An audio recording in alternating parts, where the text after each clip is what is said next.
Hello, everyone. My name is Eric Yarberry. I'm the Director of Education here at World Services for the Blind. Welcome to our webinar all about our Assistive Technology Instructor program. We've got some great things in store for you today. We've got some of our Assistive Technology instructors in training here with us, as well as one of our lead Assistive Technology instructors here who works in our online program. So I'm going to introduce them. We've got Heather Miller, who is our Assistive Technology Instructor for our online program.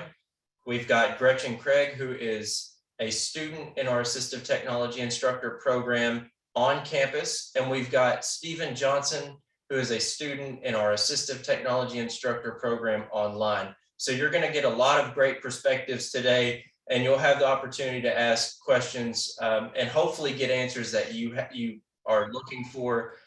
So take advantage of that, and they're all excited to be here. Without further ado, I'm going to pass it to Heather to talk more about our programs and kick us off. Heather. Hi, good afternoon, everybody. My name is Heather Miller. I'm the program instructor for the Assistive Technology Instructor online program. And as Eric said, we already have the on-campus ATI program as well. Those are two of, at least in my opinion, the most exciting programs that we have here at WSB.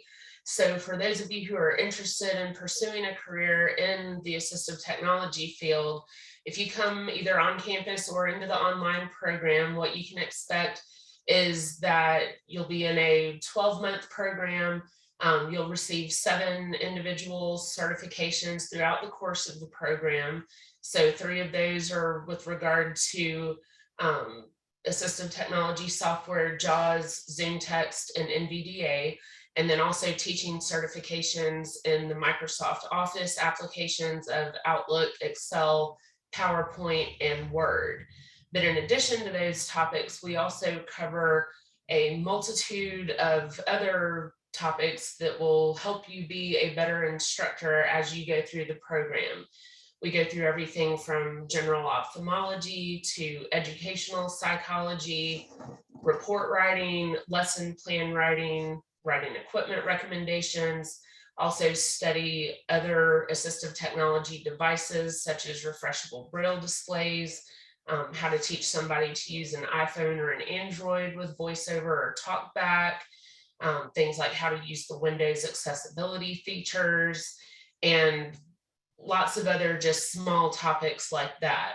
Students in the program are also required to complete 350 student teaching hours during the course of their time in the program. So if you're on campus, usually you're teaching students in class that are in the pre-vocational part of the programs here at WSB, and online students generally work with clients that they are assigned through some various opportunities that we have, but some of them also work with on-campus students over Zoom. So there's a lot of different opportunities, a lot of different ways that you can get your teaching hours in and actually get to learn a lot about different types of students along the way. And the goal is that when you graduate, not only will you have an excellent foundation of education when it comes to the technology aspects of what you do, but also the instructor aspects, and that you feel comfortable as an instructor in a variety of classroom environments, working with students of all ages, all different abilities, and with different goals. So it's really an exciting program. I know I have a lot of fun being the lead instructor for the program, and my students seem to enjoy their time as well too. We also have the CADIS program, which is fairly new to WSB's list of programs. The CADIS program just takes the ATI program farther. So you continue to cover a lot of the technology aspects of the topics that we cover in the ATI program, but we also add on some other stuff. So more about IT fundamentals, how to actually operate computers, troubleshoot, deal with viruses, malware, firmware, things of that nature. You also study some of the more, I guess you could call it theoretical or philosophical aspects of disability. So different types of disabilities, how those work, the effect that they can have on people, what it's like when you have co-occurring disabilities, because the job of a CADIS is to really be able to assess a blind or low vision individual and recommend not only a training plan for them, but also the technology that they're going to need to be successful in whatever it is that they're trying to do. And what's neat about it is that that may mean that through time you work with other educators, potentially low vision therapists, even eye doctors.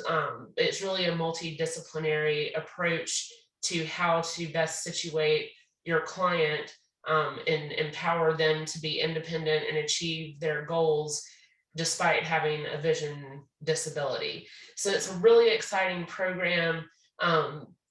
It opens up a lot of doors, I think is fair to say. It does allow you to teach in some situations that normally someone with an ATI certificate and not a actual teaching license or college degree would be able to teach in. And it really opens up a lot of job opportunities. People who graduate the Assistive Technology Program can work as instructors, assistive technology specialists.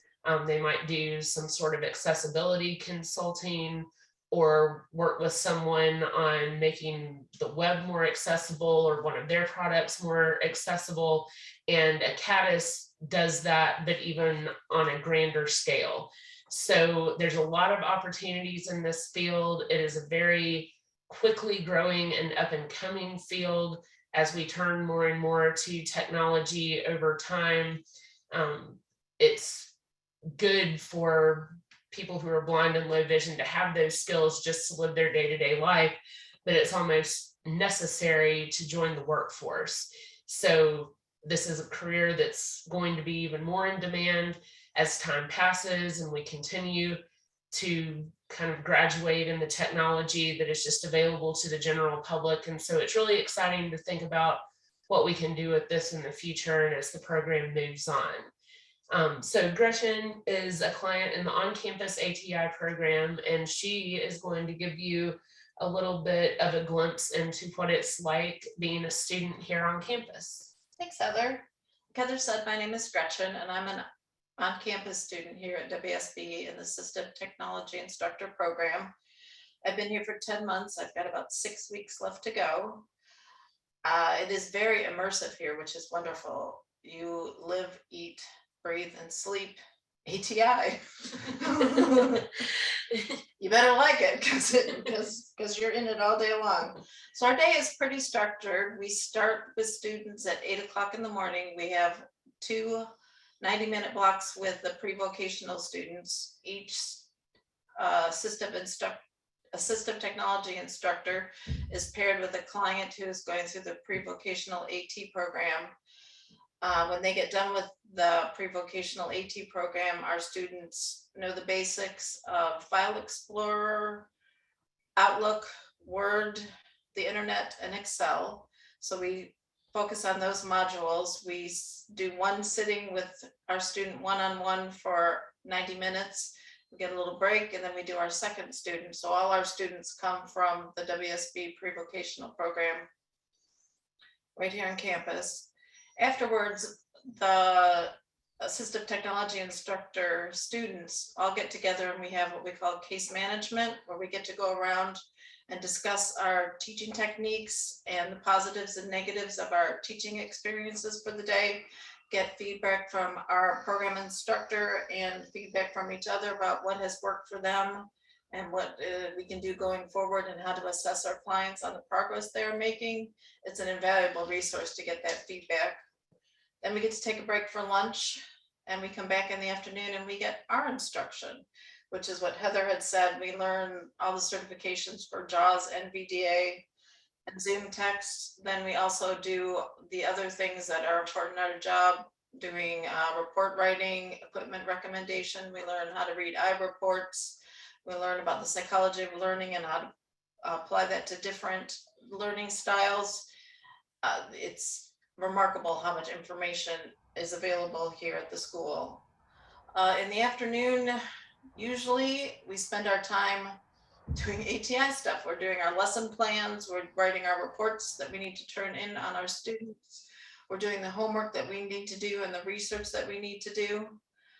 And that puts a pretty well-rounded day. In addition to that, here on campus, the ATI host what we call the group discussions for the pre-vocational students once a week. So in a rotation, we host and facilitate a discussion group with the pre-vocational students, which gives us a great opportunity to lead a group discussion. And we also supervise the ATI lab where students can come in and use the computers in the evening. And one of the ATIs who live on campus stays there and monitors that. In addition to that, being the most senior ATI in my class, I am the senior ATI, so I have gotten some responsibilities as a senior ATI. I'm a senior. Some responsibilities that have been invaluable to me. I have learned how to a lot more about report writing, and a lot of feedback from my instructor. I feel like it has been invaluable in being able to problem solve in the classroom when my instructor isn't there. I'm the go-to person if there's any problem solving that needs to be done. I do the scheduling of the ATI clients with their ATI instructors, working with our instructor to pair up the clients and the students so that everybody's strengths and weaknesses are paired well together. And it has been an invaluable experience living here. Like I said, it is immersive. We are in class together 8 hours a day. We're almost every night you can find us in the lab together working on our homework. We eat a lot of our meals together.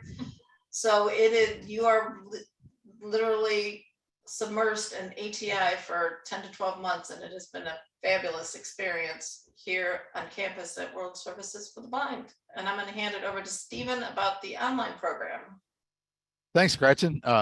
Stephen Johnson here. I'm coming from Spokane, Washington, and I am a student in the ATI Online Program. I've been doing it all summer, and I am one of Heather Miller's students, and I've been here since May.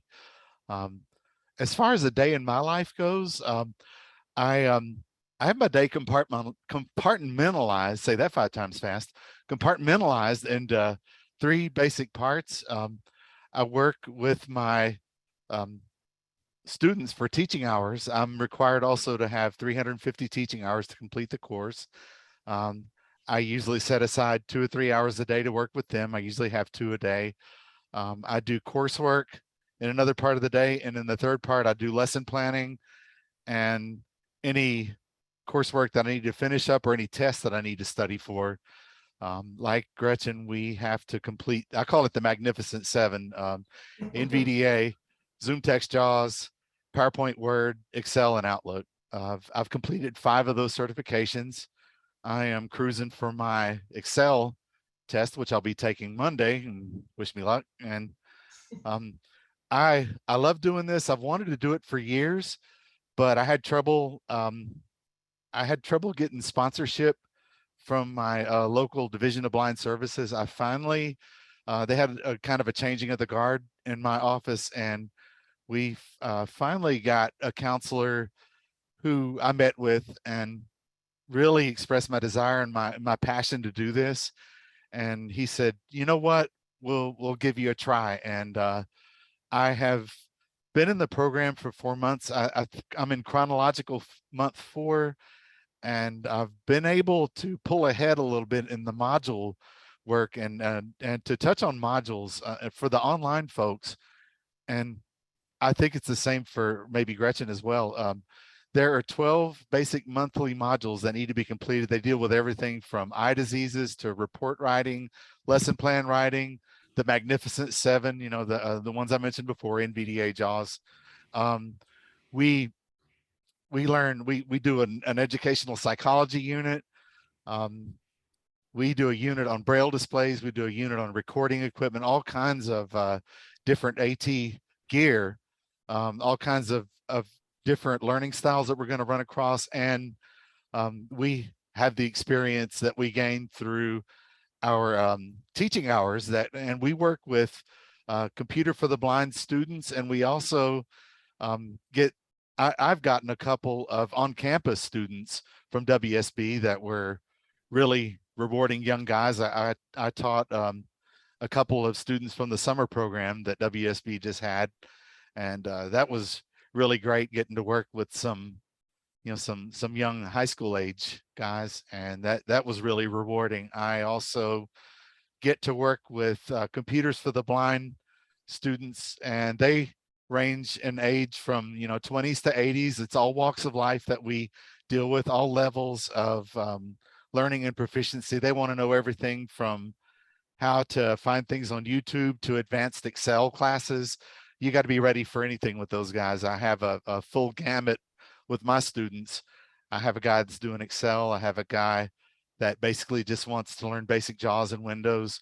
So, and sometimes, when they're at home and I'm at home, you have to be ready for just about anything when you work with them. They have family lives at home. And so sometimes you have to compromise with things going on at their home and stuff, but that's been rewarding as well. I am a totally blind person. I'm a JAWS and Windows and JAWS user. I have condition called LHON. It's Leber's hereditary optic neuropathy. Say that one 5 times fast. LHON spells I'm blind. So anyway, that's me. I love being here.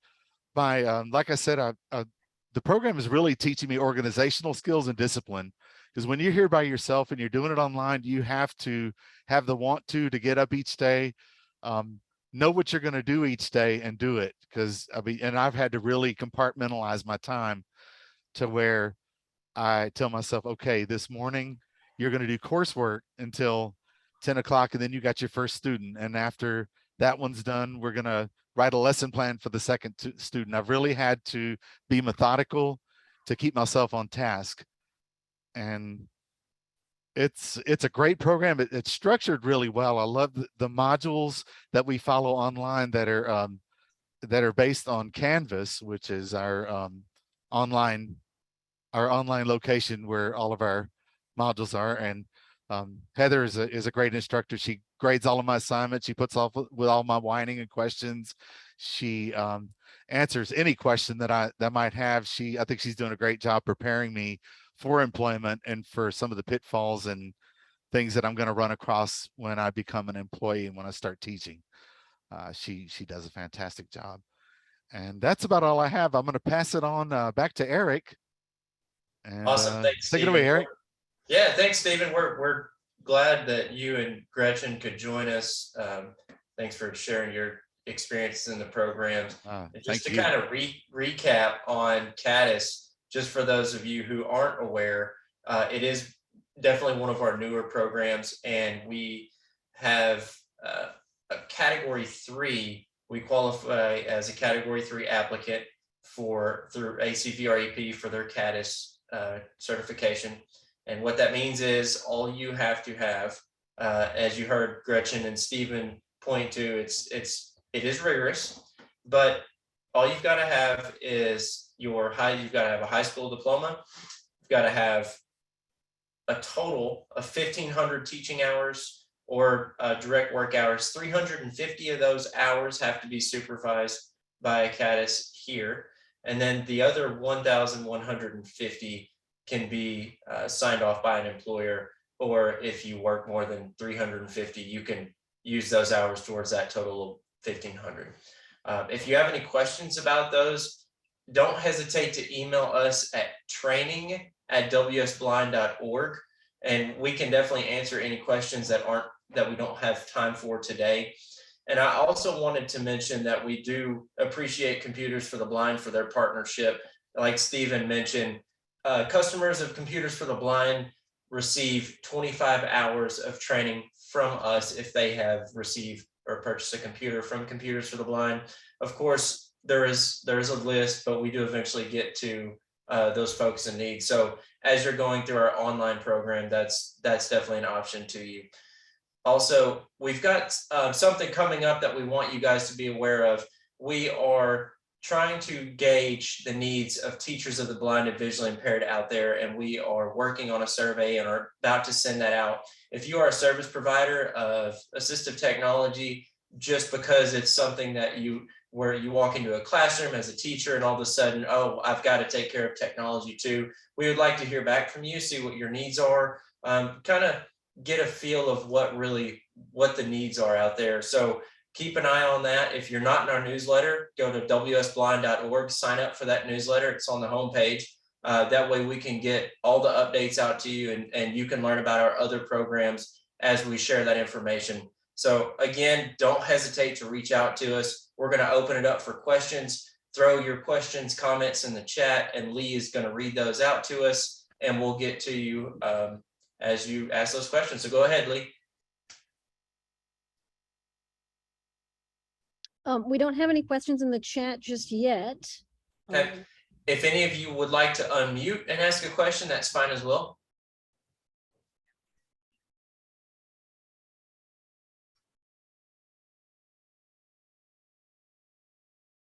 While we're waiting on folks, We have, oh, go ahead, Eric, sorry. I also want to add that if you are interested in an online course, we have a free online skills assessment that gauges your ability and really your aptitude to complete an online course. Like it's free. There's no gotchas at the end. We compile a report that shows your strengths and weaknesses. And really what that does is give us an idea of if you're going to be a good fit in a program. And it's a good assessment also for you VR counselors out there, if you want to see if someone's going to be a good fit in a remote work position, and just going to kind of get an idea of their AT skills. And for you consumers out there, you individuals, it's a good idea to get an idea of where your skills are at the moment. Again, no cost at all. Just send us an email or submit an application and we can get you started in that assessment.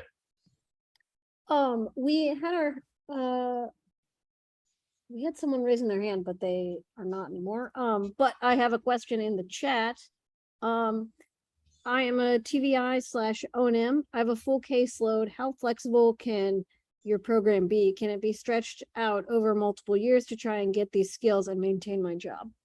So as I kind of just hinted at, we're definitely realizing that there's a demand for assistive technology instruction for TVIs and comms who are, as it sounds like you're dealing with, having to provide assistive technology support. So we are working on a boot camp, a summer boot camp for TVI and comms who do this. That way we can get you as much information in at least a 4 to 5 week program. We're working on that right now, and hopefully this summer we'll be able to offer that. And we know there is a huge demand. So if you would like to see something in that course, or you want to have some input, keep an eye out for that survey we're going to be sending out. We'd love to have your feedback. And that's a good question. Thanks for joining. Yeah, and I just want to reiterate to make sure to sign up for our newsletter online on our homepage, because that's where you'll get all of the newest information. And if you're in the TVI and comms Facebook groups, we're also going to be sharing that survey in that group as well. Oh, we have another question. Does the ATI program deal with technologies for other disability areas? Deaf, hard of hearing, etc.? Not directly, but yes, it definitely comes up because we do address kind of multiple or co-occurring disabilities, and also exactly what all screen readers can be used for. So if you start looking around at all the different things that screen readers are used for, it's not just for people with low vision. Sometimes a screen reader might be used because you can basically put together a transcript, like have the screen reader read whatever is on the screen and then have it print out a transcript. And that can be very useful for someone who is part of the deaf community. That can also be useful for people with other neurocognitive disabilities as well. So while the ATI program is specifically focused on blind and low vision. We definitely do start touching on other areas, and then we really get into that with the CADIS program, because a CADIS is expected to have a broader scope of knowledge when it comes to disability and how you may have to be able to support one of your clients. We have a few more questions in the chat. Could you please review how ATI virtual students find their clients to obtain teaching hours? I'll take this one. Absolutely. We are given a list. WSB gives us a list. I got a list like about 2 months in of CFB customers to contact, and had a list of like 7 of them, and I contacted them, and 4 of them were interested in training, and that's how I got hooked up with my CFB customers that I work with. I was actually given a contact list, and I got in touch with these folks, and they said, yes, I would love training. Or I had 3 that said, no, not at this time. But that's how I got hooked up with them. Bless you. Thank you. I have a few more questions here in the chat. Do I need to have a Braille display to complete one of the modules in the online assessment? If that's the case, I don't have one. No, you do not. So as an assistive technology instructor, if that's the program you would like to go into, knowing Braille is great. You're going to be working with Braille displays, but it's not a high requirement, and especially in the online assessment, you're not required to know Braille. Is the certification, oh, hang on, someone just asked a question and I lost the question I was reading. Is the certification from Microsoft or WSB? Go ahead, Heather. It is a certification from WSB because it is a teaching certification. So it kind of comes through in 3 parts, at least how I administer it online. And I believe the OnCampus instructor follows the same course with the on-campus students, but half of your grade is based on being able to do an hour-long teaching presentation where you teach one of the more advanced topics for whichever application you're studying at that time. And then there's also a certification exam that actually tests your proficiency with the application. So we're not only seeing if you know how to use it, but can you teach it? Awesome, thanks, Heather. We have a few questions about cost and if there are any scholarships available. So we do have a scholarship that covers our pre-vocational program. If funding is not available to you, if you're denied by a VR counselor, unfortunately, we do not have scholarships for our vocational programs. Most of our programs are covered by vocational rehabilitation counselors. So if you have questions, you are not able to get in touch with a VR counselor, give us a call and we can definitely guide you through that process. And Lee, we'll take one more question. Okay. Let's see. I have an AT caseload as a TVI. Am I right in that my regular caseload would go towards CADIS teaching hours? If I understand correctly, and you're providing those students with assistive technology support, it would absolutely. You do have to have those hours. You have to have a letter of support written by your employer that states that. But yes, that would be fine. And out of that 1,500, I think 280 of those are like staffing hours, so lesson plan writing, indirect hours. So not all of those 1,500 would be actual direct instruction. So that's a good question. All right. If you guys have any other questions you'd like us to answer, just send us an email at training@wsblind.org. We really do appreciate you guys joining us today. Thanks for taking time out of your day. We know you guys have very busy schedules. We appreciate it. And once you get this information, feel free to share it with anyone. And we look forward to talking to you guys soon. Take care. You can also just reply back to the email that was sent earlier with the Zoom link with any questions. And thank you all for coming. Bye, y'all.